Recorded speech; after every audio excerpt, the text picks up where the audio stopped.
Hello everyone, my name is Omar Abdulaziz Ismail, Assistant Lecturer of Restorative and Aesthetic Dentistry. All of you had met some people that change their smile. In some occasion, that makes them shine like the stars. In other occasion, they became very, very ugly, like if they have shapeless appearance. Who judged that? As a dentist, how you say this is perfect smile or this is bad smile? There is hundreds of dentists that make many papers trying to throw the guidelines of aesthetic dentistry. We will discuss today the recent evidence-based aesthetic dentistry guidelines. And also, at the end of the video, we will have a workshop that will allow you to draw and make a planning for perfect smile using DSD or any other smile design application. So let's start. Our lecture title is Smile Design High Performance Planning. I already introduced myself before. All the elements, the database elements that we will discuss, you could find in this group, Tooth Talk Smile Design group in Facebook. We will discuss today the evidence-based aesthetic guidelines that you could use to judge any smile and plan for any perfect smile design.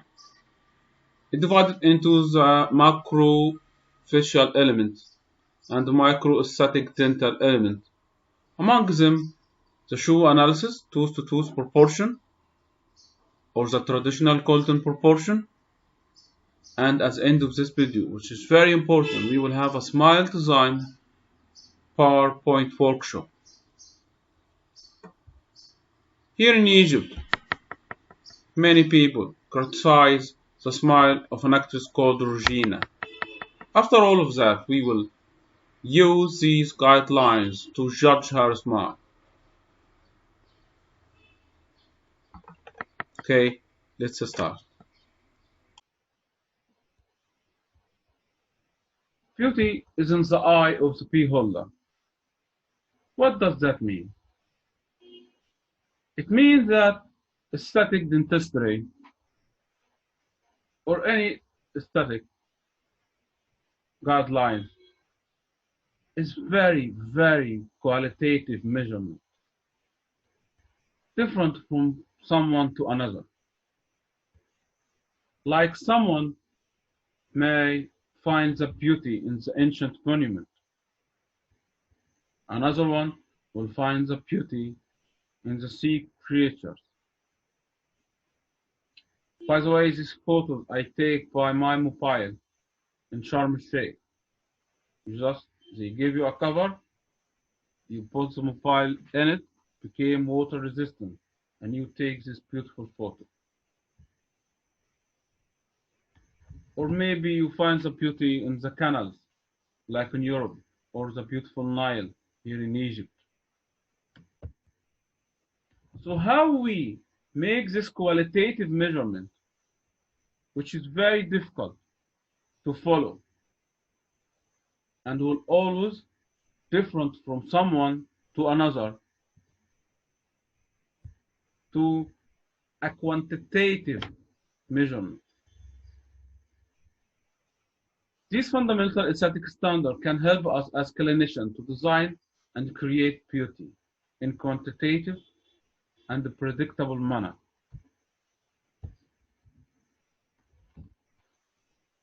First thing to do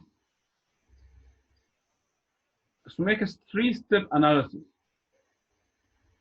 First, you identify the problem.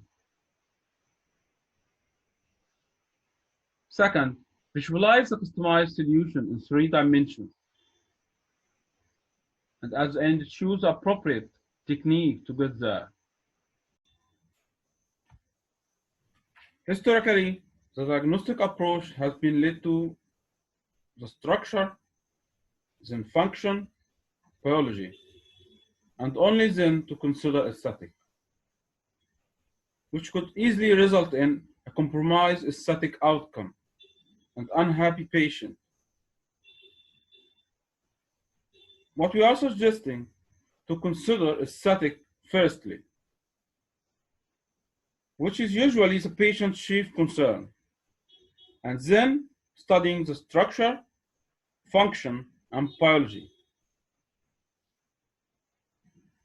By diagnosing cases in this new sequence, we set ourselves up for success, optimizing, communicating from day one, and ensuring that we meet the desires of our patient. Step 2, analyzing to perform a diagnostic workup on the mounted cost that is guided by the information from the aesthetic evaluation form. This allows us to visualize the tooth shape, position, soft tissue harmony, and many other elements. Once the diagnostic workup is done, we then transfer a mock-up into the patient mouth. This offers our patient a preview of the visualized solution, and it's an opportunity for us to gather crucial feedback by listening to the patient opinion. The notes we take in this stage will be conveyed directly to the lab technician, and together with the dentist and patient, the three parties then become empowered team, which is called the communicative triangle information flow. Dr. Peter Dawson once said, if you know where you are and you know where you want to go, getting there is easy. And that's what we are going to do.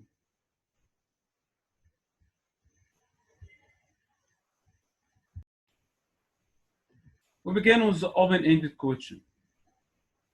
If there is anything you would change about your smile, what would it be? Instead of asking the patient a closed question like, do you like your smile? These kind of questions that give you yes or no answer. We need to make the patient talk to us to understand his way of thinking. We are guided by the rule 80-20 rule of listening. You should listen to him 80% of your time. You could give him an example, like, do you like your teeth to be straight, white, and perfect? And all teeth are mirror image with very light shape and perfect alignment. You like to picture this actress, Halle Berry. As you could see, I will enlarge the photo. Her teeth is very white, perfect edge, parallel to each other.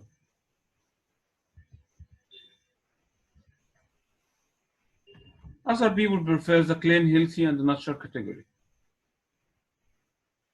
like having a natural, maybe slight rotation, some setbacks, yet very natural and beautiful smile. The perfect example for this is Sarah Jessica Parker smile. As you could see, if I enlarge the photo, there is a little bit shaping here and rotation in this lateral, yet she has a very beautiful smile. And the middle solution, the white and natural teeth. It's midway between the first two options, like Julia Roberts' smile. Her teeth is very white, but there is some rotation. It's not so much perfect, so it's white and natural. All of these are perfect solutions, and you got to make your patient choose. You have to make him participate in your treatment modalities.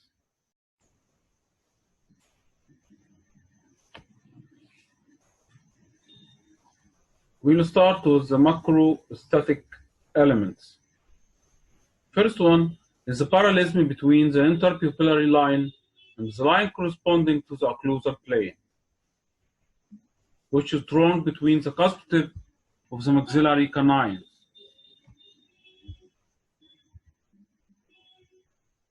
Then we will check the facial midline in relation to the maxillary dental midline.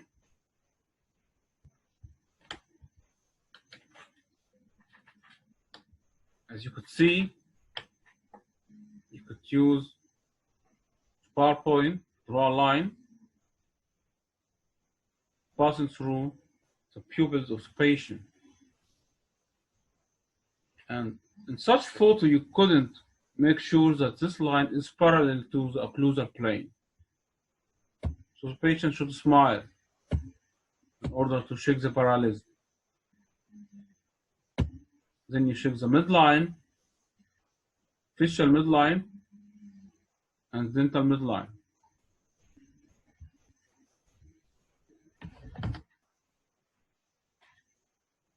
Another element is the nasolabial angle. Typically, you strive nasolabial angle of 90 degrees, and thus an angle of less than 90 degrees means that there is a prominent maxilla. The maxillary anterior restoration should be smaller and less dominant, while an angle greater than 90 degrees means that we have a protruded maxilla. Such occasion, the maxillary anterior restoration could be pulled out.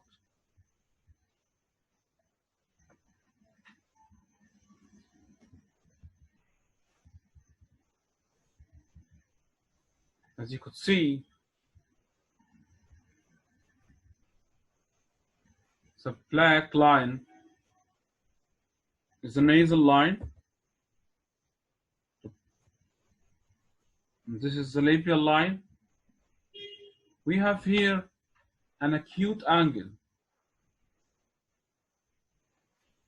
So the maxilla is prominent, and we couldn't make it more prominent.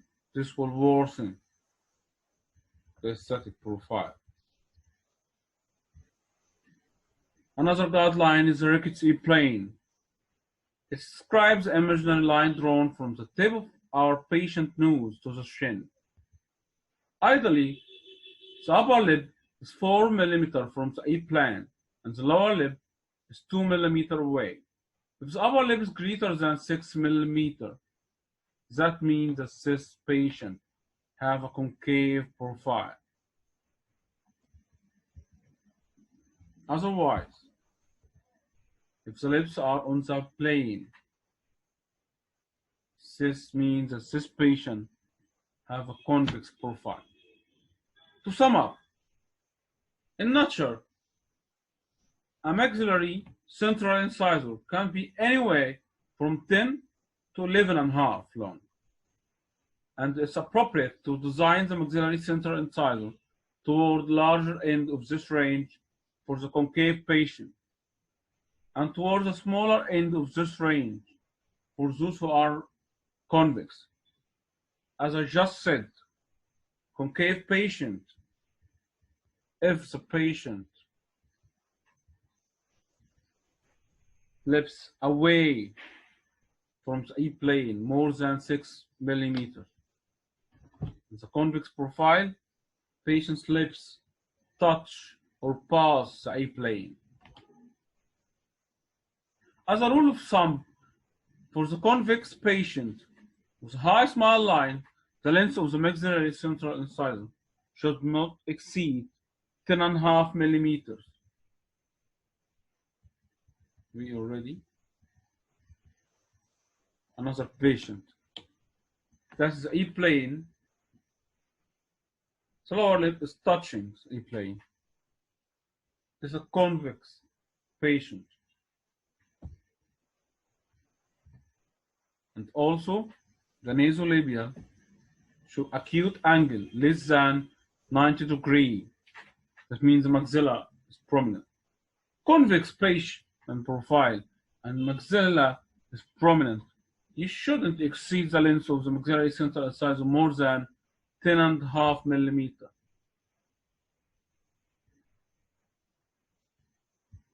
If you exceed the maxillary central incisor in such cases more than 10.5 millimeter and use the other end 12.5, you will find a very ugly, prominent, ugly duckling appearance. Another trial is the eye plane. This patient lips even past the eye plane, but his nasolabial angle is 90 degrees. Yet, you shouldn't make such patient induce treatment with his central incisor is long. It will be very prominent and ugly. Tooth exposure at rest. To assess the amount of tooth display at rest, we ask our patient to relax her lips and say, Emma, Emma, and then freeze. Another way, you could ask your patient to breathe from his mouth.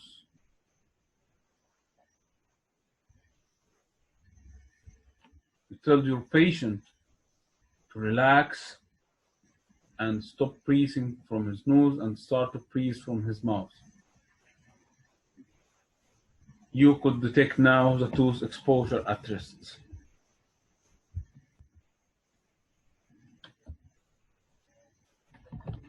As a study of Vig and Prondo, they noticed that a woman at age of 30 shows 3.4 millimeter of her maxillary central incisors with the lip at rest, and at 16 years old, at 60 years old of age, the maxillary central incisors are no longer displayed, and even 3 millimeter of her lower incisor displayed. He notes also that a man shows 1.7 millimeter of the maxillary central incisors at the age of 30.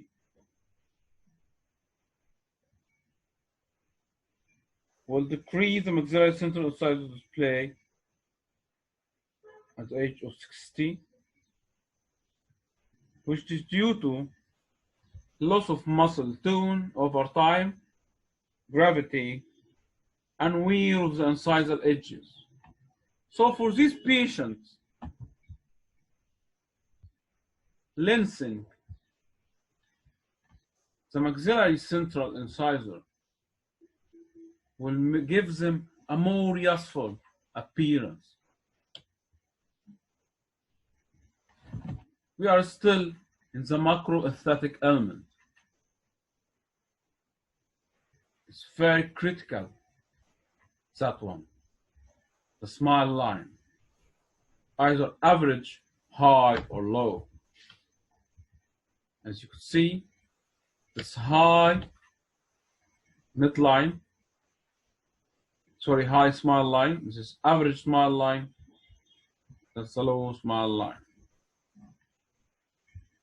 This high smile line characterized by total exposure of the clinical crown and continuous strip of gingival tissue.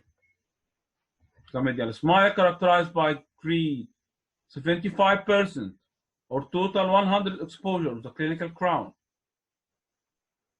and interdental papilla without further stripping of the gingiva. The low smile line characterized by exposure not greater than 75% and no gingival tissue display. These different smile lines dramatically affect the treatment modalities.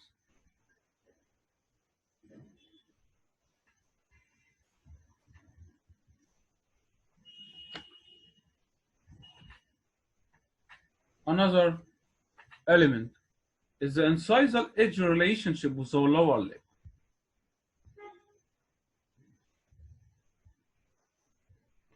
Either it's convex curve like you see in this picture, or straight or reverse. And of course the convex curve is the most aesthetically choice. And then the teeth relationship to the lower lip, touching or not touching or slightly cover.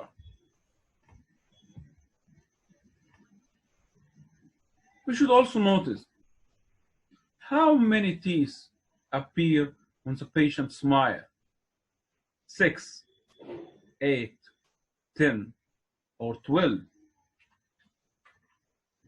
But don't worry, it's too many elements. But at the end of this video, you will understand how to use each element to guide you to the perfect smile for this patient. We should also notice the midline location at the center, or right to the center, or left to the center. And the midline skewing of the lower midline to the upper midline, straight, right, or left.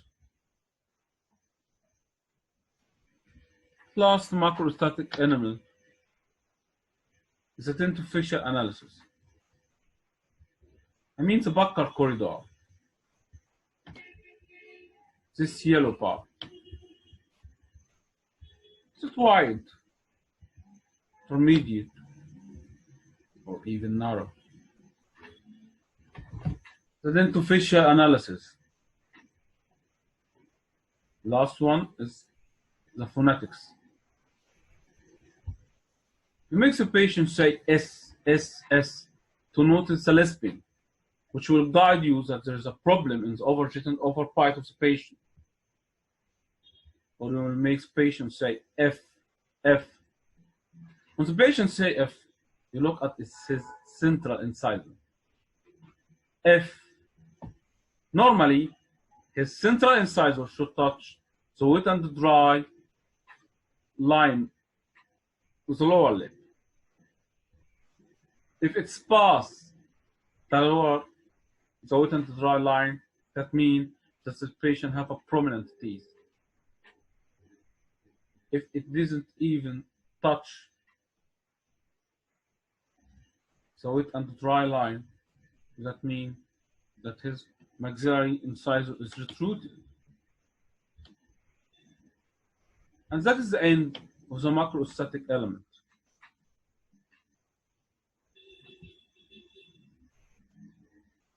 We'll start now the microaesthetic element guideline. First one, most important one, is the incisor edge position.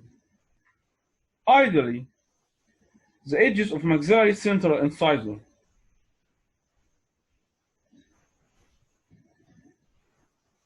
is at the same line with the canine, and the lateral incisor will be half to 1 millimeter above this line, but that have been changed.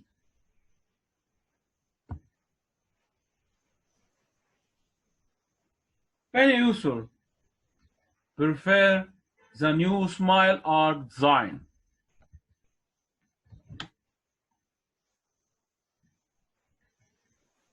At this design, the bottom line of the top teeth makes a curve that exactly matches the curve of the bottom of the lower lip, like you could see here. It's too much, as you could notice from the difference these two images, that new Smile Arc design is way more aesthetically acceptable than the traditional design.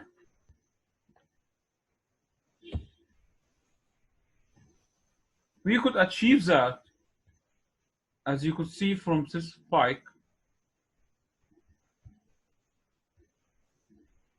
by making the lateral incisors less half millimeter from the central incisors, and the canine is less 1 millimeter than the lateral incisor.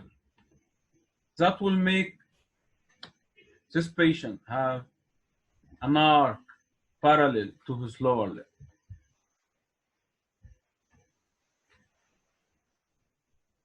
The Senate's point. The mucogingival stem is highest at the distal aspect of the maxillary central incisor, approximately 1 millimeter distal to the tooth midline. This is often described as a gull-wing effect. The zenith point of the lateral and the canine, however, should be centered mesiodistally.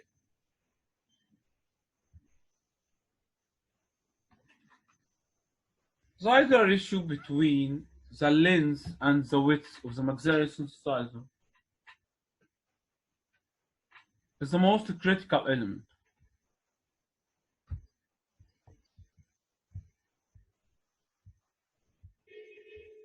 To sum up, I have told you that the nasolabial angle is very important. If it's acute, this is a prominent teeth and you couldn't make it longer.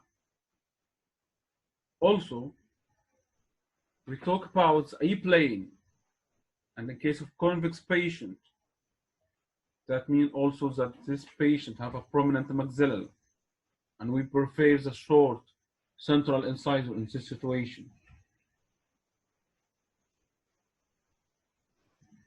And many other macroaesthetic elements will lead you to the appropriate length for the maxillary central incisor.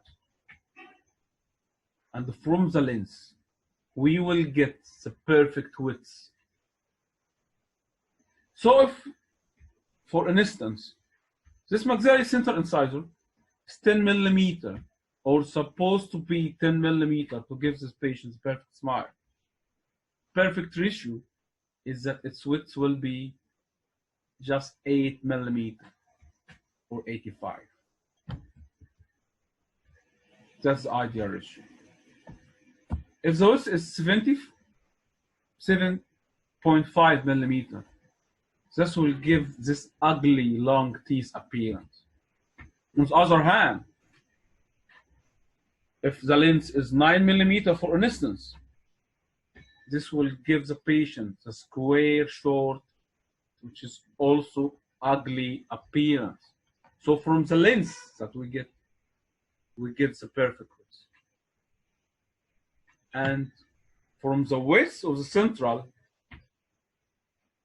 we will get the perfect width for the lateral and canine.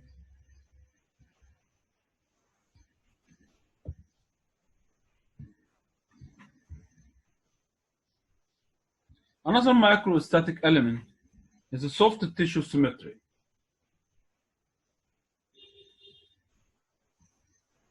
As you could see, let's suppose that the gingival height of the maxillary central and the canine should be at the same level, with that of the lateral being 1 or 1.5 millimeter below this line. This is especially critical in the high smile line patient. But also this is a traditional design. Many authors believe recently that if all the anterior teeth at the same gingival level, this will give much better aesthetically acceptable appearance. The limits of aesthetic acceptability of the gingival symmetry in the aesthetic zone. A is the width of central incisor. The mesodistal dimension of the maxillary central incisor, with only half millimeter difference, could be acceptable between the two central. As you know, this is the most critical element of aesthetics. P is the mesiodistal dimension of the lateral. 1 millimeter could be acceptable at this situation. Meaning the right lateral is 7 millimeter. The left lateral, if 6 millimeter, could be not noticed.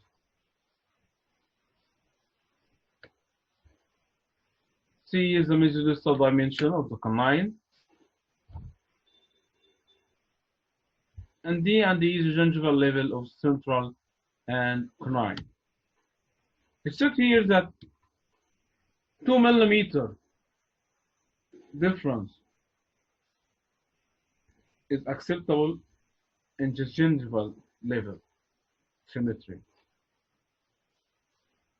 For my opinion, this could be acceptable only in case of average or low smile line. Nevertheless, in case of high smile line, 2 millimeter difference in the gingival level between the two central is unacceptable at all, because it will be easily noticed.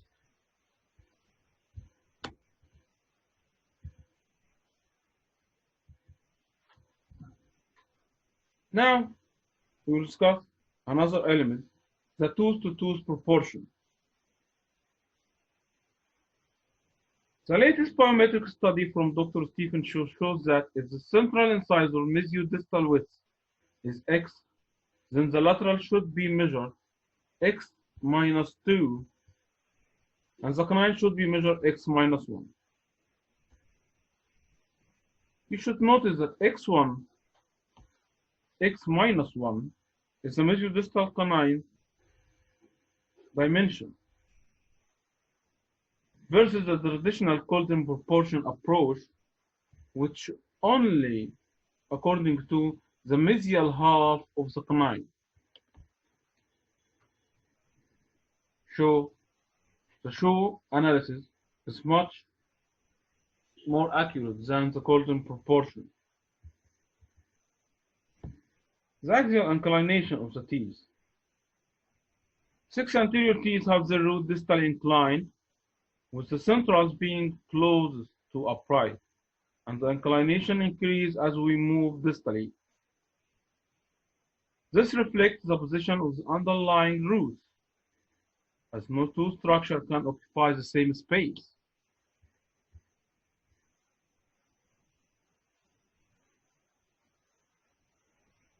The contact area. The contact area between the two centrals starts at 40%. This ratio decreases moving distally.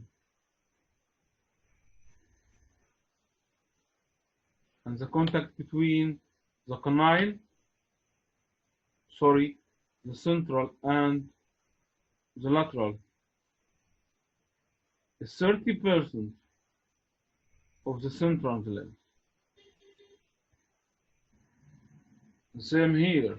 The contact between the lateral and the canine is 20% of the lateral length.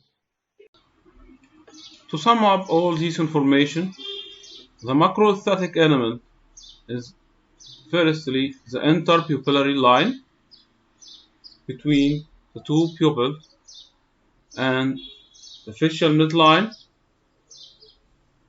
the nasolabial angle when you look to the profile of the patient from the nasal border and a tangent to the lip, and the E-plane from a tangent from the most anterior point of the nose and the most anterior point of the chin. The tooth exposure at least. You ask a patient to say Emma, Emma, or to breathe from his mouth. Smile line, an excessive smile, and you noticed you have high, average, or low smile line, and we said how you differentiate between them. Incisal edge relation to lower lip, and how your teeth touching the lower lip. It's by the way the same F test. And how much teeth displayed when you smile and the buccal corridor, wide, narrow, intermediate. And these are the macroaesthetic elements. The microaesthetic element, the incisal is the position, the gingival symmetry, and we discussed the traditional and the new concept of them. The ratio between the central incisors, width and length, which is 85%, tooth to tooth proportional, shoe analysis or golden analysis, axial inclination, the best contact area dimension, and the line angles. How we could use all of these? Firstly, you have to understand the best lens for this central incisor. And you could take that from the nasolabial angle, acute or obtuse, the E-plane, concave or convex patient, tooth exposure at rest, okay, and the smile line. With these criteria help you to the best choice for your central incisor. To be long, 12, 13 millimeter, or just 10 millimeter is enough. After that, from the lens, you get the width. And from the width of the central incisor, you could get the width of the lateral and the width of the canine. Talking is easy. So we'll start now the workshop and show you how to exactly design the smile. Okay. Hello again. We are going to discuss today the Smile Design High Performance Planning workshop.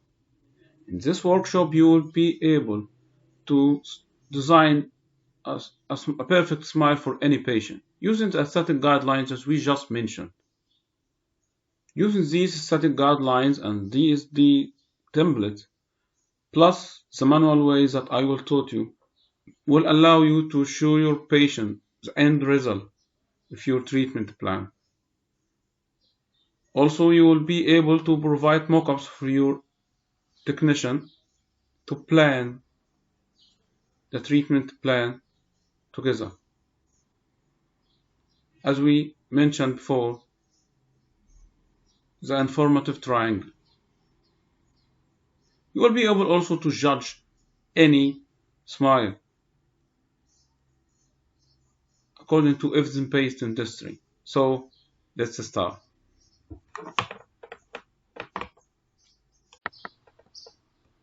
Now let's go for the profile image.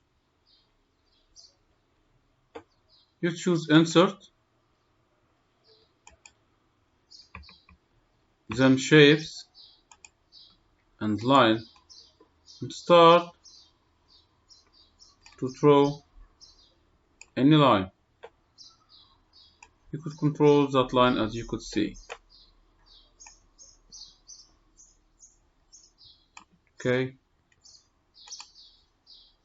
We'll draw 3 lines. The E-plane, and the E-plane, if you remember, we said ideally should be 6 millimeter from the upper lip and 2 millimeter away from the lower lip. So this patient is ideal. Yet we couldn't have a prominent central incisor for such patient, a long central incisor. You know why? Because it has an acute nasolabial angle less than 90 degrees, as you could see. Another patient.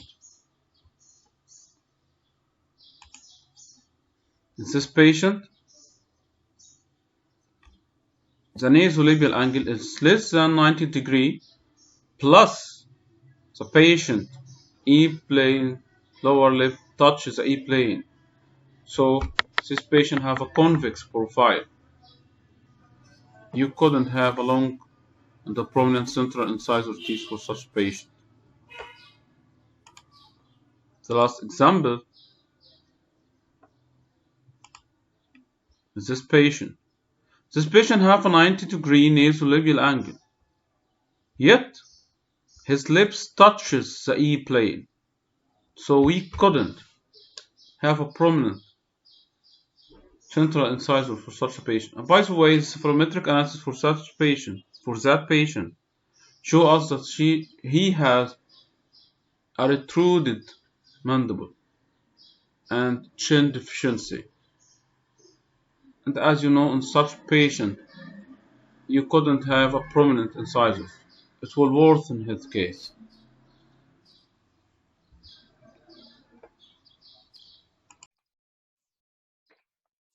Another way is that you could just copy and paste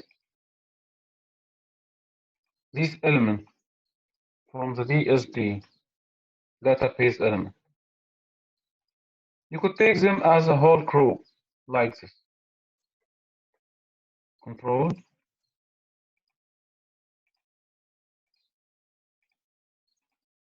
Okay.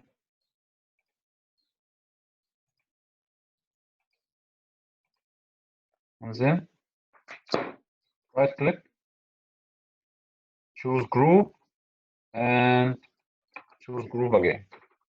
Then Control C, back to the photo, Control V. Now you have the whole element. You could move them, as you could see. But you couldn't calibrate them, possible to calibrate them that way. So you have to right click again, choose group, and ungroup this time. You start to move. Now you could move every single line along.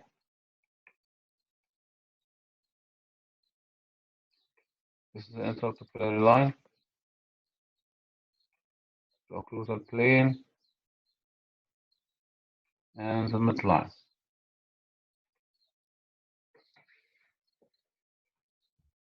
Okay, so we have two ways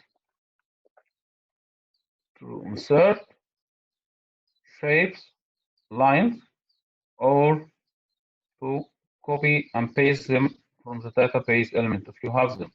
And again, you could find them easily in our Facebook group, Tools Talk Smile Design.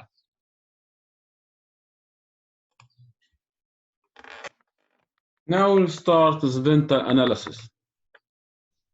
First thing you do, you measure the mesiodistal dimension of the central incisor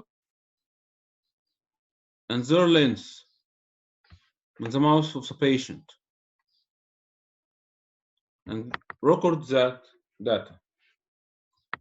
Then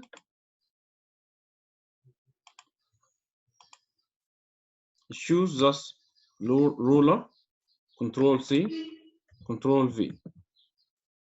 Of course, you couldn't use them that way. By the way, this central incisor in the mouth of the patient was 8 millimeter. Okay, so as you see, it is 13 here.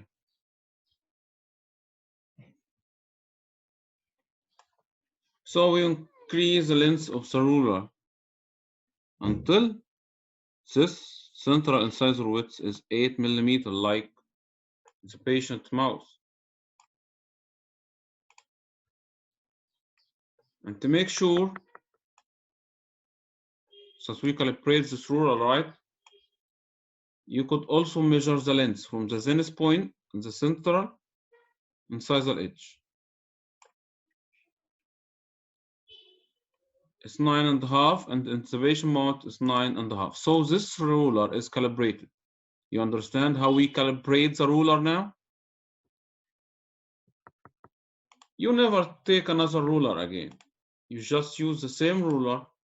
You say Control C, Control V, and never to change its size again because it had been calibrated.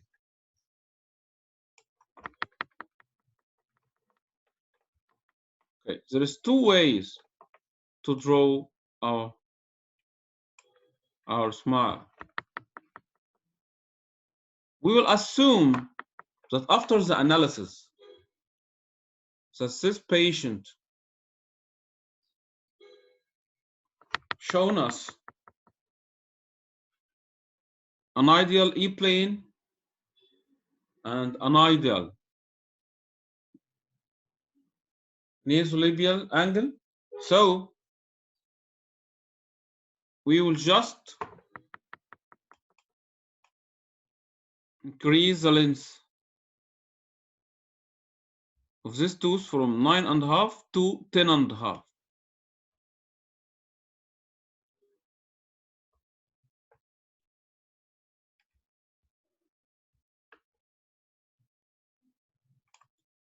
I'm sorry if this patient have convex profile, not ideal profile. So we couldn't increase the length to 11.5, just 10.5. So we choose insert, shapes, line, and we take line here at 10.5. Okay. You remove the ruler. Then you start to use insert, shapes, focus.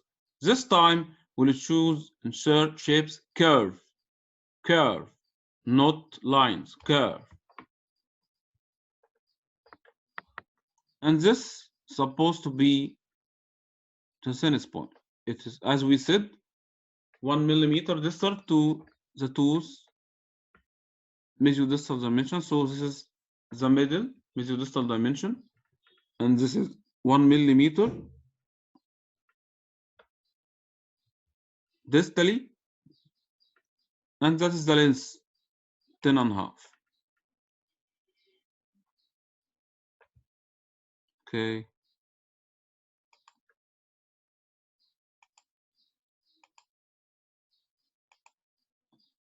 I click, left click on the mouse and follow the anatomy of the tooth, because this tooth, after the analysis, we will go for gingivectomy on. So the incisor anatomy will be the same, but with a little gingivectomy, as you could see.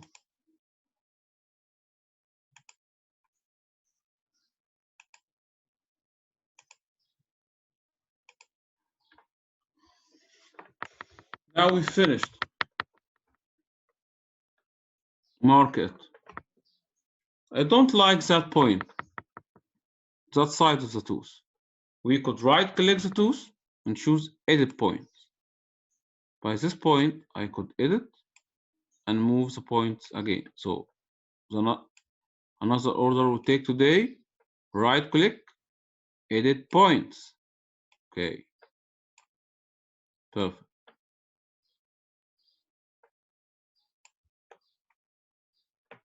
Okay.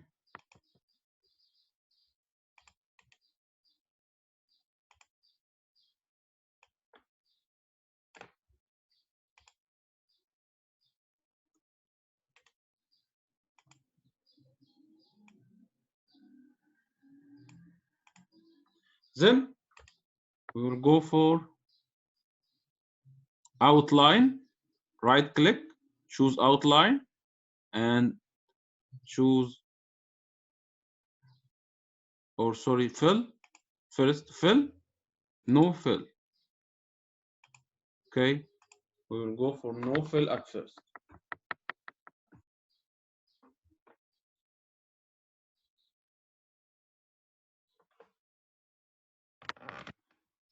Another way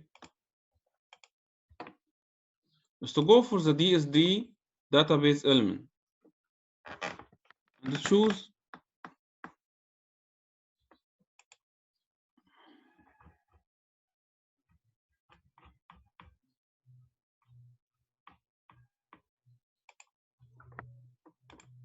we will choose the 80 ideal proportion. Okay,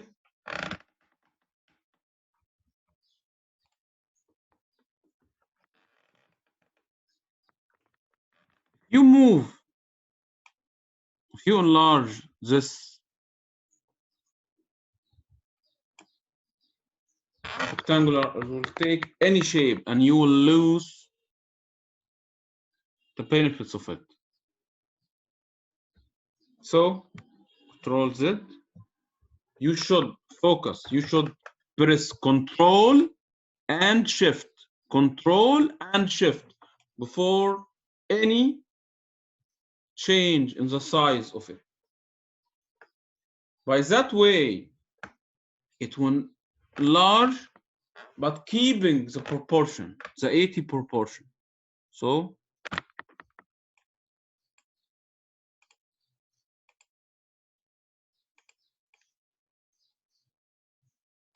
we need to decrease it.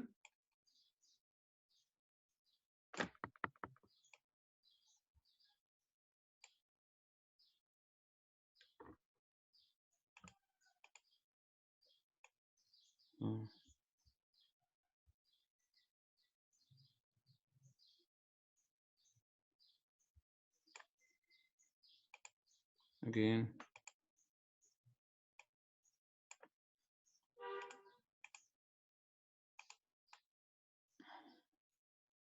That's just need to increase it a little bit. Control Shift. Control Shift.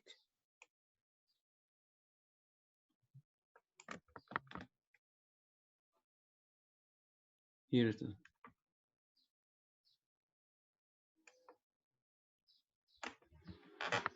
Finally, as you could see, it is the same zenith point as the manual way.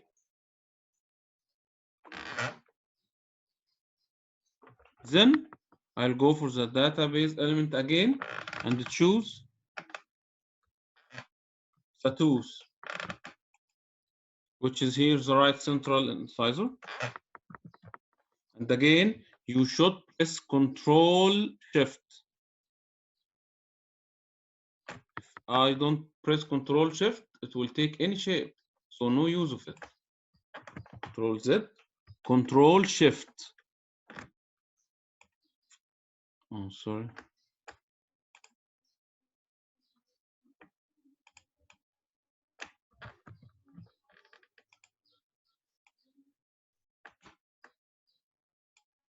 Okay, Control Shift.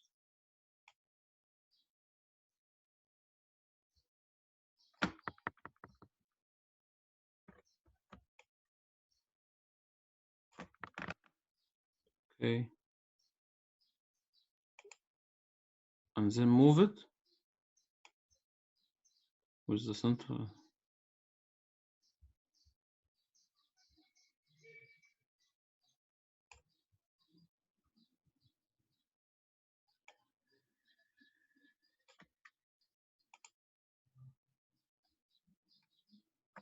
By that way,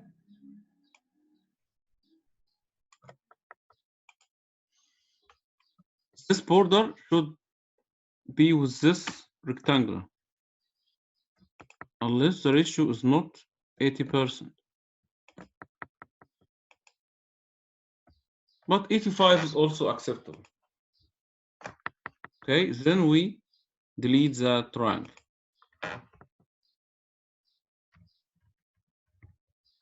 You could do it by the manual way, okay, or as I draw it. Insert, shapes, curve, and start to draw your point, or by the database element.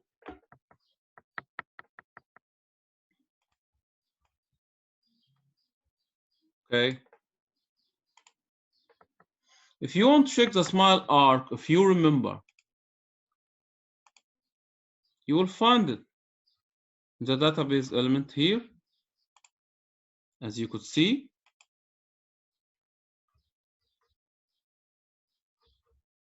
Then you could take it as a group, and then right click, group, ungroup, as I taught you before. We want to check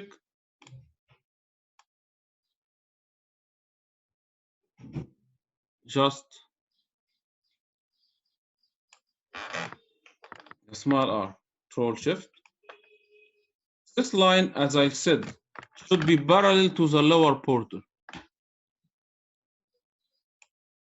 So that's the lower.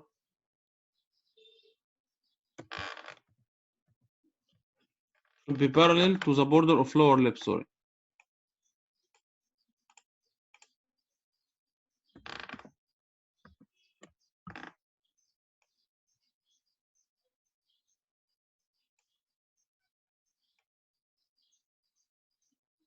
So make sure that this line is parallel to the lower lip border. Then we move it to the two.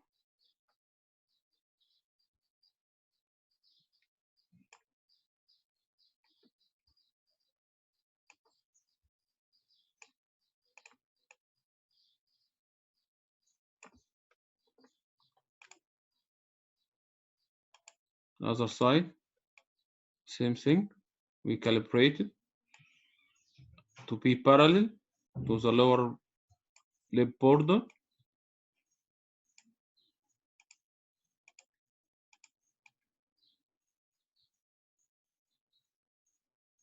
The problem here is that the canine, in such case,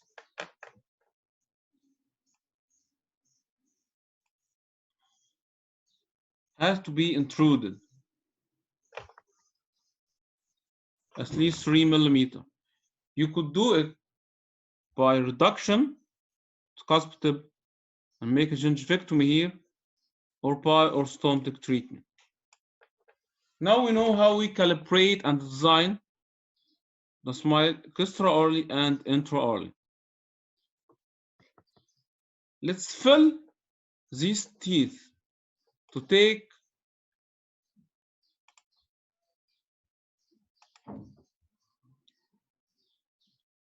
the shape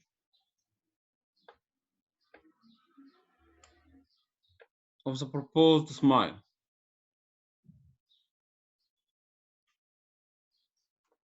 There's two ways.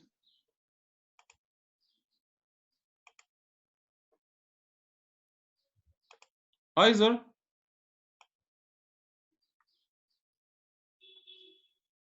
by right click here and choose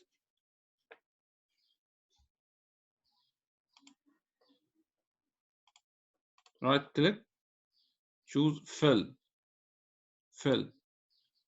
to choose picture fill.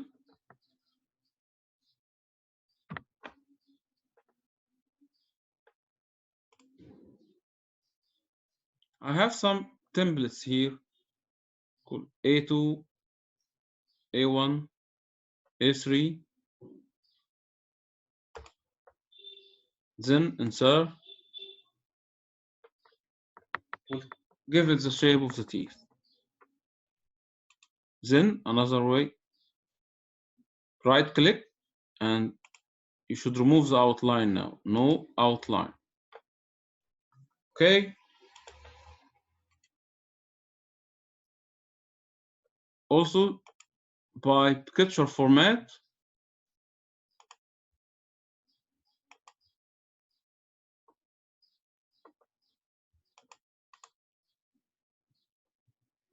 you could change the brightness to change the shade. Here's the brightness.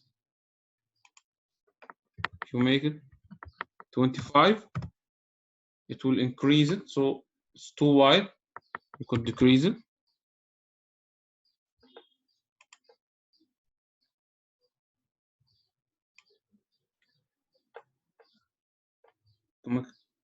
Or increase. So we will change the shade by changing the brightness of that image. Okay.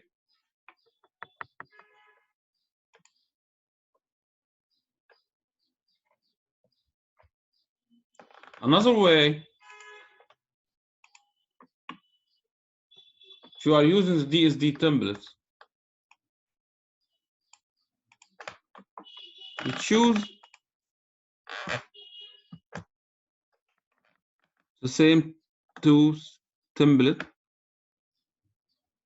If you choose this outline form, you have to choose this tool.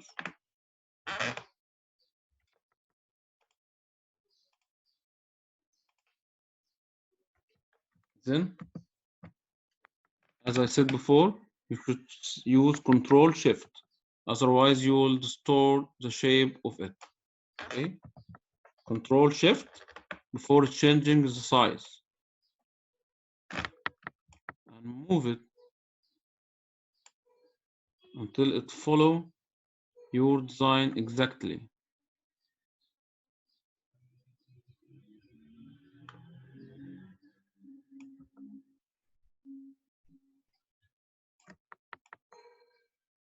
Follow my design exactly now.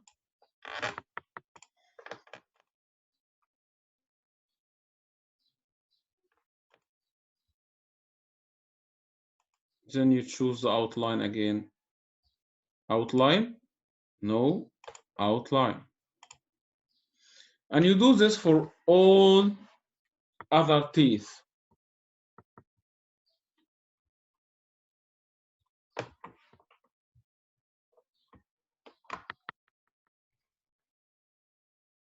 I'll show some of my cases.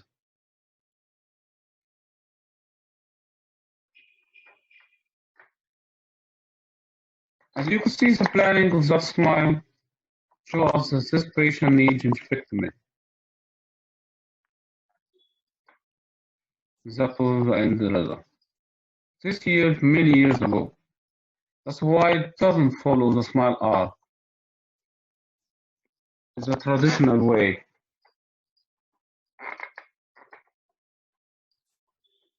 But this teeth, I use a new concept.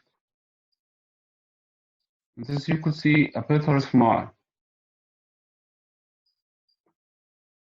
Even after I have finished it.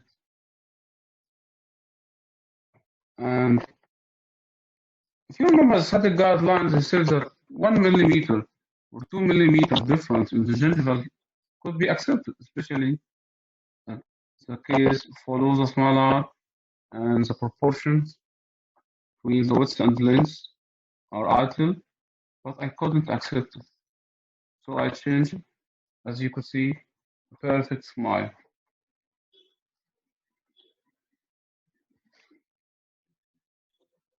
I could show you the planning of this case.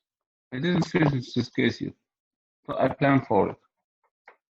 It's an orthodontic case, and as you could see, there's a little bit skewing in the lower, but the midline is right.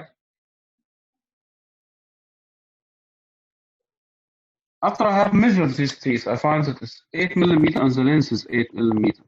So of course we need to increase the length of it.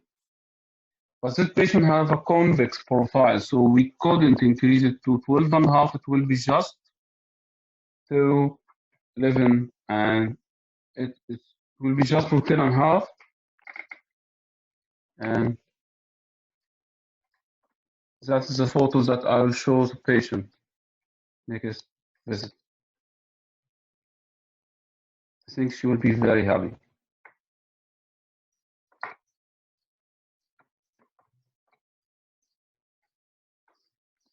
Let's analyze Regina's smile. I didn't know the exact length of her teeth. Because if you want to judge a smile and don't know the exact length of her patient teeth, you assume that the mesiodistal dimension of post-central incisor are 16. So I calibrate this ruler to 16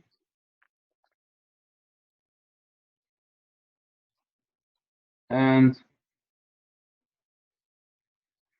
I find that the length is 10 and a half if this central incisor width is 8. So it follows the 85% ratio. Also, I get the golden proportion from here.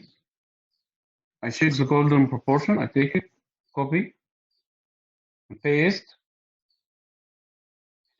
Then I found the relation between the center and the knife following the golden proportion. Of course, I couldn't use shoe analysis because shoe analysis need the full mesodistal length, mesodistal width of the canine, and the photo didn't show you that.